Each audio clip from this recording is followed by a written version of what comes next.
নমস্কার, আমি শান্তনু পাত্র। তোমরা এখন দেখছো অ্যাম্বিশন স্টাডি। আজকে আমরা সলভ করছি কলকাতা পুলিশ প্রিলিমিনারি 2024-এর প্রশ্ন নাম্বার 58। খুব সহজ প্রশ্ন। 5টি ছাত্রের গড় বয়স দেওয়া আছে 9 বছর। যখন তাদের শিক্ষকের বয়স যুক্ত হয় তখন তাদের গড় বয়স হয় 16 বছর। শিক্ষকের বয়স কত?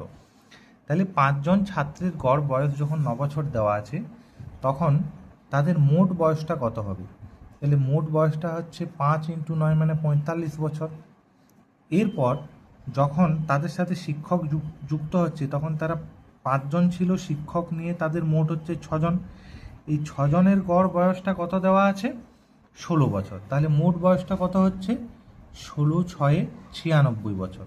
তাহলে এই 96 বছরের থেকে যদি আমি 45 বছরকে বাদ দিয়ে দিই তাহলে আমার 5 আছে 6 1 দিতে, 4 আছে 9 5 দিতে 51 ইয়ার্স।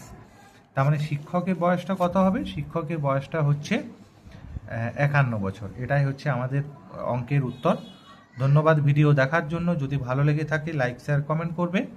নতুন কেউ থাকলে তোমরা আমার চ্যানেলটি সাবস্ক্রাইব করে নিতে পারো।